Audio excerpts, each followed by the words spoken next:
beloved, this is the Culture and Camaraderie podcast, the most thought-provoking, introspective, industrious, creative discussion with my guy Tiberius. What you say? What's good? Goodness gracious me. What's good? Oh, wow. Yo, I need to get off the internet. Yeah, I've been saying that to myself for a little while still. If you're listening to us with crystal clear audio clarity, hit up LAX_ERA. I am NY Typical, the foremost creative writer for fashion, tech, design, art, and performance. Oh yeah, man, I've just been trying to... I know I keep talking about this idea, and I've had people say to me, "What's this idea that you're talking about?" But yeah, it's just I don't know. I've been thinking like creatively.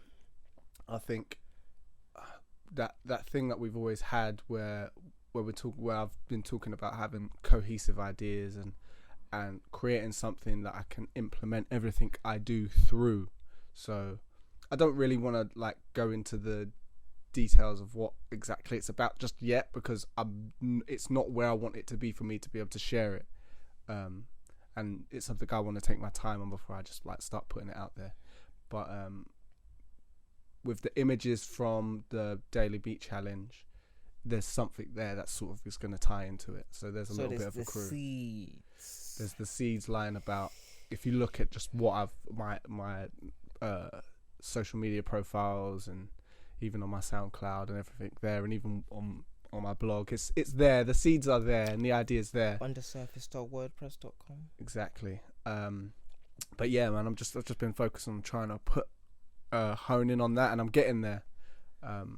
Yeah, just it's so funny because when like in writing a story again, because that's essentially what I've come back down to is just like focus on putting a story together.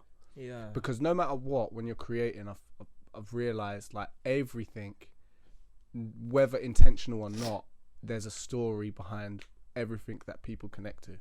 That's why people connect to those things. Yeah. Because of its story, whether that be clothes, whether that be a film, a book, a piece of art, even their favorite coffee, even their favorite jacket that they wear, or even the places that they go to and the places that they've been, events that they go to. The reason why people connect to those things is because of the story. So yeah, I'm just trying to think about what story I'm telling, why I'm telling it, and yeah, I'm getting there, man. It's like it's been so crazy because it's literally just been a thing where I've slowed it down to the point where it's nice, because on my way to work I just sit on the train and I get my notebook out and I just write. Like I just write ideas, and been doing it like that so far, and it's taken a little while, but I've got the sort of base of it. The bouillabaisse. The sort of life force that perpetuates in those kind of environments. Yeah. So the halls start to yeah, fill. man. That's what. Yeah. So that's what I mean. It's like, yeah, man. I'm just, because for the past 5 years I've spent my time rushing in my head, like, and even when I've not been doing stuff, or it's been a time of relaxation, I've not really taken the time to relax. And part of me is never going to be able to fully relax, but I'm going to relax in terms of my, like, the way I'm sort of just going about life now. It's like, just take my time. I'm going to be working on my ideas and projects. I've got deadlines and goals and aims for these things to put together, and there's some cool stuff I want to do, but that's all I'm focusing about, on the cool stuff I want to do. Like, it's not about trying to be a thing or be this or be that. It's like right now it's just I got some cool projects that I've got going on in my head.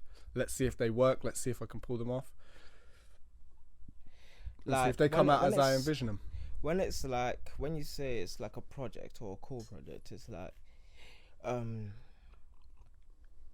is it just a project, or is it like does it add to a larger vision? Is it a like theme? Like, cause I've like Yeah, in my eyes, that's. But see, I think theme and story are well, they're so closely tied.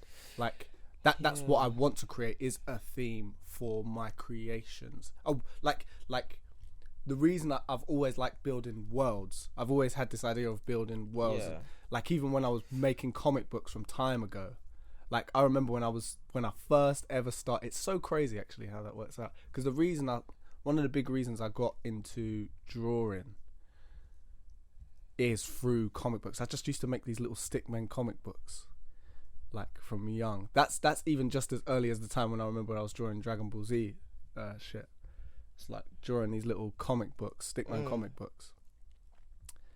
And I was just always obsessed with having all these like different arrays of characters and a world that all interlinked, and they all had their own stories, but they all came together based on these rules that were going around. And then that kind of moved into sort of an aesthetic sense, because when it's aesthetic, a story, it comes down to the way colors and symbols and shapes are used to sort of condense a story. I feel that. So that's what I want to move towards, but I know first I want to get down to the sort of story I'm trying to tell and why I'm trying to tell it. All right. So yeah, man. Like I've always like, if I think about me in that context, it's always been I like making other people's things better. Like I like being an additive substance. Mm-hmm. But now where it's like I'm the substance, it's like it's quite an esoteric thematic thing. So my whole engagement with creation is through a life well, not even a life theme, it's a culture theme. So that's really where everything stems from. If you actually wanted to know my secret sauce, you'll never be able to use it, but it's like it's just one of those places where all things come from. It's like I'm a conduit for, I don't know, higher creation or something like that. Like, I don't know how to explain it. It's just like there's this anime called Dr. Stone. Don't know if you watched it. You've been going deep on that now, yeah. And it's like, it's just how many episodes deep are you? It's like, no, it's 14 episodes, man. It's a new, it's the first series. It's a new anime. It's just like the world that they've established is just so, it can be one of those 1,000 episodes animes. And really? it's like, yeah. I didn't. I think that's why I plugged out of it a little bit, because I didn't get that from the first. Saying that, because the whole concept of everyone's in stone, you don't know who's going to come out of the stone. Yeah. Yeah, it's like there could be anyone who comes out of the stone. But anyway, and then it's like you're enthralled in this story that they're telling right now, and it's not even the main story. Like all the characters they establish within the first couple of episodes, it's like they're disappeared. Like what they're doing right now doesn't even matter. It's about this story right here in front of you that matters. And that's what One Piece does. It's like it like just takes you away from, oh, they're directly looking for One Piece. No, it's like we're traveling the world, we're doing all of these things, we have to go to these islands because of the log poles basically, and because of that you end up in certain predicaments, and because they're pirates they act how they want, but because they have a moral sense of what they want or who they are, then they do things in their own way. So they become the law of the land in a certain type of way, and all vigilantes, and because they're pirates it's like the fun way to do it rather than being part of the navy. So it's like it's just this whole kind of twisted search for yourself through helping others, and it's like that's what One Piece does amazingly. And it's like, and like that's what I'm talking about when it's like themes. It's like when you find shit like that, it's like I see things like that and I'm like, I could be there. Like I know I could be there. I know there's more to this than meets the eye, and you can really do anything with this. Well, that's the thing. When you've built a world that other people can imagine things from, when people can imagine themselves in your world, that's when you know you've hit it. Because I was speaking to this dude the other day, like I was gonna get my bloods done, and it was like he was like this older guy, probably like mid-40s or something, and like just started talking about the dubplate era. Oh yeah, because I saw you posted that. Yeah. Well, did I post it?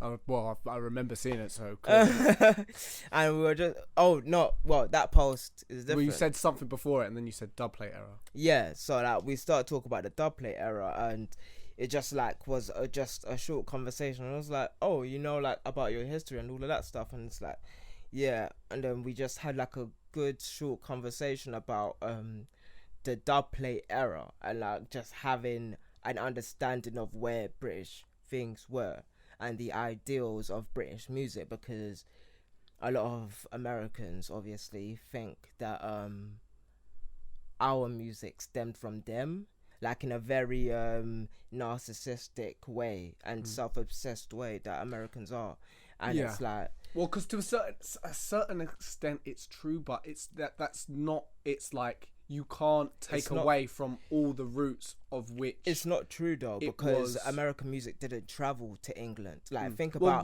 but it's how quick American. Then they could say, where did you get your music from? We got our music from the Caribbean and from Africa. Like that's where we got our music from. We got our music from the Caribbeans and Africa. No, because when people talk about, they're talking about house and garage. They say, well, garage is just a spin-off of house, which then came from America, like the Chicago scene. When they talk about all of the because house, then house and garage went into dubstep. Do you know who listened to house? House was one of the gay, like it was in gay culture. Like so, all the British artists were big in America because, well, not even big in America. They just had the underground scene for gay. Like we're talking about house like it was like it's this big genre. It's not. Yeah. It's a very small segment of music. It wasn't the biggest thing. Hip hop wasn't even the biggest thing in the 90s. So to come at it like, first of all, do you think that Britain in 1980s allowed? Well, we can even look at it up. It's like NWA to come here when they were saying fuck the police. Do you think like that? Well, that actually happened. No. Like when, like just the way that Britain banned Tyler for saying obscene things. Yeah. Like was That's like insane did to think well about, isn't it? in the NWA movie? Did they even travel outside of the country?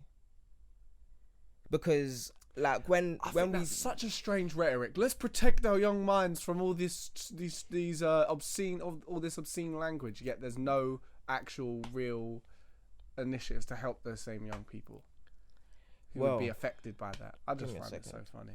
We live in it's like, well, NWA, what's it? 90s Britain. Like, because Tim Westwood was the reason why rappers came to England. Remember that? So see, I kind of missed all of that because I wasn't big, Dr. huge Dre and the rap hip hop left 1991. Like, because a lot of black artists, like Nina Simone being one of my favorites, she had to move to France because they wasn't accepting her in America, and she was like, if they don't want me there, I'm gonna leave. And she toured like Europe and shit just cause she could. And it was like, and that's the same stuff with James Baldwin. That was the same thing with Muhammad Ali. It's like they had to leave America, and they went, and a lot of them went to Africa at the same time. Yeah, because like even my granddad, may soul rest in peace, like he met Muhammad Ali, and like because he was obviously the same age, and my granddad was a boxer and stuff, and Farrakhan, and you know, just the Nation of Islam and all of those people. And it was like, it was this understanding that these were the celebrities in Nigeria, and this is what they mean to the culture and all of these other things. And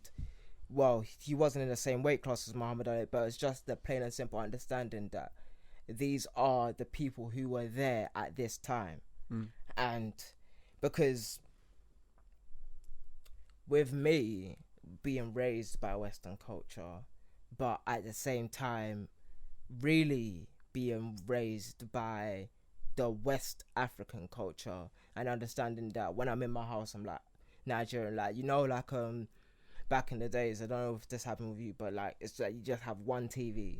Back before no phones, it was like when your parents are watching something, that is what you're watching, and that was it. It's been like that. and you didn't have your room. Yeah. You didn't have your phone. It was nothing. Yeah, it's different because I don't really watch telly. But. And now it's like you have your phones and stuff. But I remember back in the days just watching my parents' things and like just growing up watching all of those, like, and even when we had Sky, they would just put their stuff, and it wasn't until like 7 or 8 when I like started watching my own things on my ones, like when, like, yeah, around the time. And even then it was like I had to watch it with my sister and stuff, and it was like, it's just that clear pinpoint understanding that it's like, okay, so this and that is like what my purview was Nigerian, but what my outside understanding was American, and then the dichotomy between those, and then understanding the British culture. Like when I first got into like grime properly, which was like 2007, and like I'd done all of my history back then, it was like a whole new world. Like literally, it was like there was actually some. Well, obviously you got So Solid and all of that stuff, but those were like sprinkles in it. And grime was going around in DVDs back then, and like you had to buy the DVDs, you had to buy Lord of the Mics, you had to be at those sets.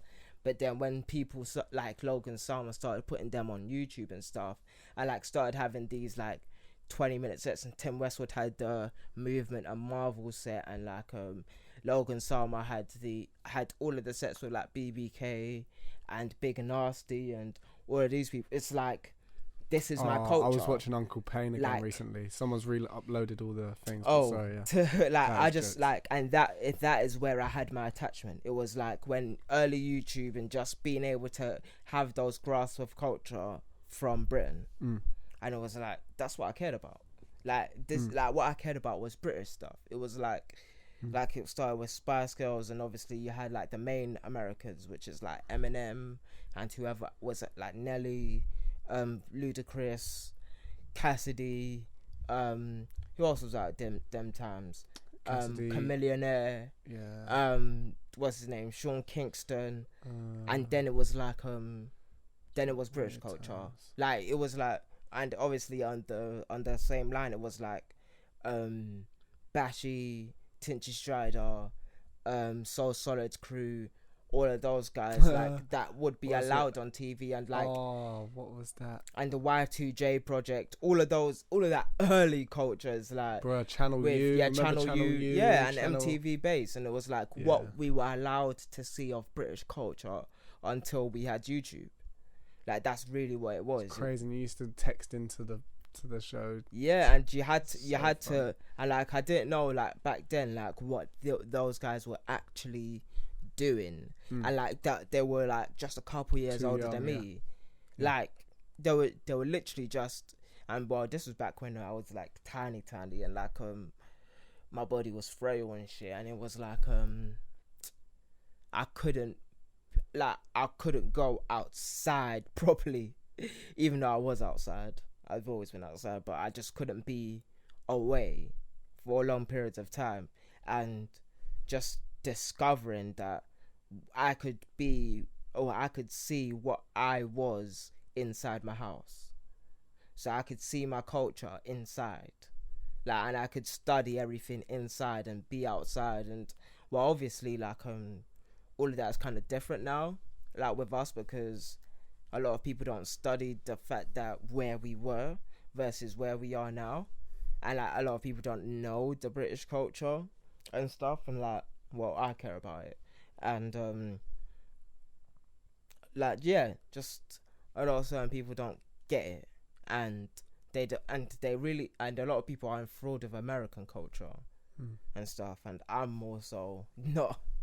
I'm more so a British culture person. Like I like, and that's where we like Peaky Blinders and stuff, and like TopBoy and all of that. Have you finished watching them, by the way? I'm on episode 8. Yeah, it's mad. Damn, that was almost a good segue. Oh no, it's so annoying. Like literally, yeah, because I was watching. I got to episode 8 yesterday, and then Have you watched the last episode of Peaky Blinders? No, we're on that one as well. It's peak. But look, man, I don't even have time, man. I don't have time. It's hours. Literally, when I get back, I got 3 hours before I need to go to bed. Oh, mad. Fam. So that's. I watched 1 episode, maybe 2, and then I got an hour to sort my stuff out or do some other shit. But you know, and that's Peaky eat as well. Peaky Blinders is just. No, Peaky Blinders is bad. Do you know why it's sick? There's Go on, very few series that is able to stay so consistently sick. Just like, look, the last season 4 was a bit. I didn't like the antagonist. I didn't like the bad guy. He's just a bit. Who was he? When the Italians came, like. It was cool, but the second half of the series, I didn't really feel a threat from him. Like, you just know he's going to get duppied. Yeah. You know he's going to get duppied. He was the guy's son, innit? Yeah, and it was sick how they turned it around, but I wasn't that convinced. I wasn't sold on the villain, you know what I mean? Like, I didn't feel like it was a defeat. But this one is hard, because not only is the timing perfect for this kind of thing, but you actually get to see Tommy's character, like the way he handles a situation like this, where he's actually got to be faced with his moral code and what he has to do to battle that. Because before it was like about family, it was about his business, it was about him, it was about his money, it was about him proving he's still the boss. Now it's like his moral character in the face of societal change and how he's going to have to make himself perceived against his own moral code to do the right thing, and what he's putting on the line. It's hard. It's actually just the it's the grittiest TV show, and it's hard. The way they deal with the white racism and even like just Marxism and all of the white terrorism and all of these other things. That's just like what happens when people are just left to their own devices, and like just joblessness, basically. Like what's those people called again? The people that go on strike. What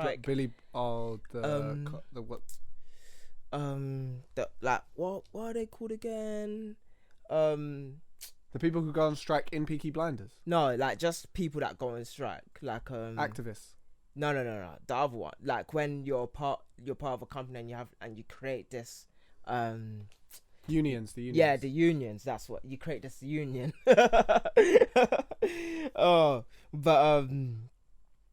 Yeah, it's just like when they deal with all of these new threats, like these new real world threats, and it's like, and you're not really like, oh, how are they gonna deal with this? But it's like another thing. And it's like, okay, I'm dealing with the unions, I'm dealing with the communists, I'm dealing with threats of war, I'm dealing with terrorism, and I'm also trying to like get out of this illegal life and get into this legal life, and I'm basically losing my mind. And I can't even rest, because if I rest, I'm gonna lose my mind. Yeah. Yeah. But it's like how we was talking about it. It's now, and it's kind of cool, but whenever I look at stories now, all I see is archetypes, you know, and it's kind of like how well these archetypes are played, or how well their reasonings are shown for the decisions that they make as the archetype is what sells me on a thing now. It's actually nuts. And it's so interesting because it's the same thing why I've actually got into TopBoy, and why I like the same reason why I liked Power the same reason why I like Peaky Blinders is it's the sort of the archetype of the king, that thing where this main character has, whether he does good things or bad things, he's got a moral code that he himself is trying to uphold, and for him to make a better life for himself. And regardless of all the good things he done, that doesn't matter, because he has to deal with all the bad things that's there as well. Yeah. And that whole sort of what is it? The yin and yang, the back and forth. Yeah. Can't think of the exact word, but that whole thing is what's so interesting about it, and what he's got to deal with. That's what's so powerful about that kind of archetype. And that's why I like series like that primarily. What, the King Archetype? Yeah, man. It's just so sick, because regardless of how good he does, it's always about how he deals with the bad and still move forward and still strive for the good things, you know? Yeah, that's it's a lot like carrying the weight. It's bearing the cross almost, you know what I mean? It's like that. That's funny, man, because I just deeped, because a lot of that is what I wrote about in my book, Melancholy Motion. It was about just, there's a lot of bad, and that's what I learned this year. It's there's a lot of bad, there's just bare bad. There's just big, there's this big bad, and it's not out to get, I realized that the big bad is not out to get me. Yes. It's just it exists and it does things and it moves. But that's the whole point. The way I hold still and just keep myself moving and stay on mission and stay on point and don't shift my focus towards fixing that bad thing that's happening there and that bad thing that's happening there, and if my family's arguing or all of this other stuff, and it's staying on course, and if people want to leave my life and people want to just abuse me or whatnot, it's nope, this is not affecting me like that. I am literally still gonna do Prime Night, I'm still gonna release my book, I'm still gonna do my event, and it's keeping on mission. Grounding energy, isn't it? It's grounding energy. It's just that, yeah. It's staying steadfast and having just that self-affirming nature of, I'm gonna complete this. I have this mission. I have this mission greater than whatever else is happening around me. And whatever else is happening around me, it has no bearing on how I decide to deal with the real thing, which is being great or being the person that helps other people. Because obviously, I keep talking about my troubles with other creatives or just other people in general. It's kind of a theme on this podcast, and it's end of the day, that doesn't change how many times a day that I would speak to someone and help them or answer someone's question or be good to other people. It's you want to be a big bad, or you want to be someone else like that, then that's cool. That's you. Everybody gets one, but it's I've got to leave that there, and it's okay, so you're not really here to support me, you're just here for my information. All right, cool. Well, you don't get, you have to pay for this, basically. It's you can't have my information. I've also found out a way to even see people who, if I help them, they're not gonna try and help somebody else. Because that's one of the things that I haven't been really, because I've always been very open and I didn't know how to close it, but now I know it's what I have to do is just help people that I know are going to help other people. I don't need people to help me necessarily, but it's I need you to be one of those people that's going to spread whatever awareness, because I have information and I find that other people that have information, quote unquote, will never share it. And that I can't deal with. So those type of people you can't deal with. And going back onto the TopBoy thing, it's and the Peaky Blinders thing, those people that are either the king makers or the kings in general, it's just this display that they have, this being able to hold themselves up when they're in the face of something. And that's like a lot of that is like what I'm drawn to in characters. Is like, can you stand up? Are you a stand-up person? Do you have this moral code? And it's like, and you haven't finished watching TopBoy, bro. It's mad man. though. But that's what I'm saying, because even with the whole Jamie thing and the whole Jamie's son, Deshaun, Deshane. Because it's like it's Deshaun's trying to get back to Deshaun. Yeah, Deshane. Sorry, my bad. Deshane is trying to get back to that point where Jamie is climbing to. Yeah, you know, and it's weird. It's a weird thing. It's like you're trying to get back to where someone is climbing. Like this is someone's first opportunity to be great, and you're technically trying to steal it from them. Yeah, and in a sense, they're both trying to do it for the right reasons, but also not. Like, because it's like it is, but it's not. It is a right reason. Like there is. I don't. Well, no, because they're not doing it necessarily for their family. They are, but it's so that it's not a right or wrong reason. I should say. Yeah, it's just the reasons they have. I can relate to. It's like if this thing, like with Jamie, it's kind of like, damn, someone has to be a leader. Someone has to put food on the table for all these other people that are trying to shop food. Then I can deal with this, and this, and this. Yeah, I'll take the burden. Yeah, because I know I can do it. Yeah, it just so happens, and like that's a lot of what I relate to. But Deshane, which is like quite a stand-up way, it's like he did do something bad, and then he's trying to fix it.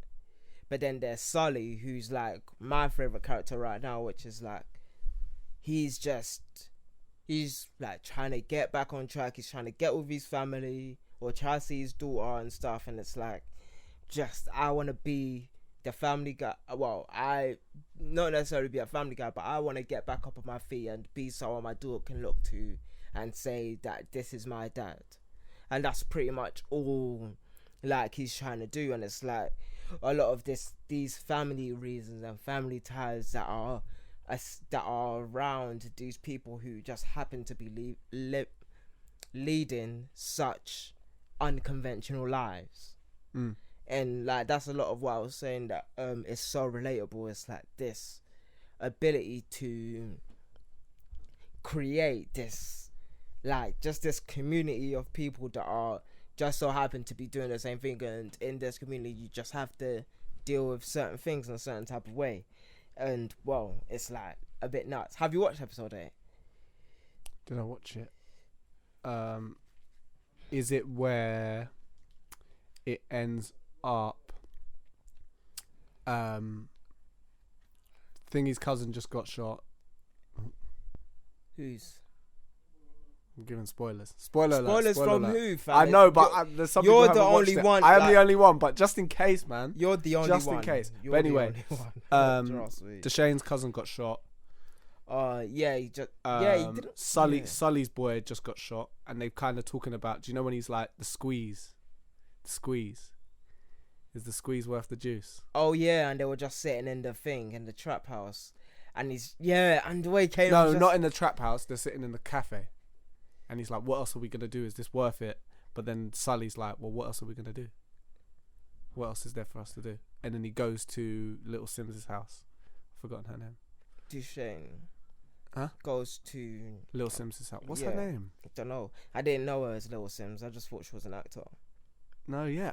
Oh, didn't you? Oh, you didn't know about Little Sims before this, did you? Have you heard her album? I've heard of Little Sims. I just didn't know that was her. There needs to be a principled limitation in these things, you know? Yeah. I think, and it's hard with those kind of shows because you're trying to sell toys. You're trying to sell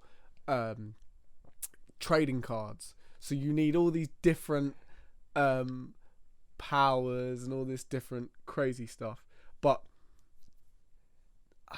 that's kind of what's so sick with shows like Peaky Blinders and TopBoy. You're seeing their limitations so much that is at the core of their Yeah. characters that never changes. You know what I mean? And Ragnar as well, fam. Huh? Ragnar, exactly. You're face to face with their limitations almost at all times. Their greatest limitation. It's that thing that keeps the story going so strong, and that's the main reason why. And now that we've had this discussion, it makes sense as to why I really appreciate this this series. Really appreciate talking to me. Dickhead. Why I appreciate this season so much is because you're faced with the exact same limitations he's always had since series 1. Yeah. That fear of him losing his mind, you know what I mean? The drugs, him starting up the drugs again, him battling with his own demons. He's facing that exact same thing in a completely different situation, completely different place. The things he's overcome, but he's faced with the exact same demons, limitations he had at first. Yeah. You know what I mean? It's still the exact level of... It's not like now he's got these supernatural beings that are chasing his soul, trying to see... You know what I mean? It hasn't become like that. Yeah. He's still facing with those exact same human problems that That's he's a got to lot. face at a different point in his life. I love those type of stories that just use, like, obviously he's rich or to a certain extent, but it's like you're seeing the ceilings in front of him, like how they won't let him into high society because he's just this gypsy guy that comes from Birmingham, and it's like he's from the sticks and all of these type of things. And then, like, when you watch TV shows, when you like This Is not even, it's not a TV show, but This Is England, or just like the little contextual things that allow you to understand this is the place and time that this story is based in. And that's doing DC. Oh my gosh. Yeah. Anyway, I'm gonna have to what? I'm gonna have to cut the I got play. Look at Thank you guys for listening to the Culture and Camaraderie podcast. This has been Damadici on the Mikey with your boy Tyverius. Tyv. LAX_ERA on social media, and myself, NYTypical, on social media, and nytypical.net. The foremost creative writer for fashion, design, writing, and tech. This has been the Culture and Camaraderie podcast. Peace, blessings, and salutations. Love. Hold tight.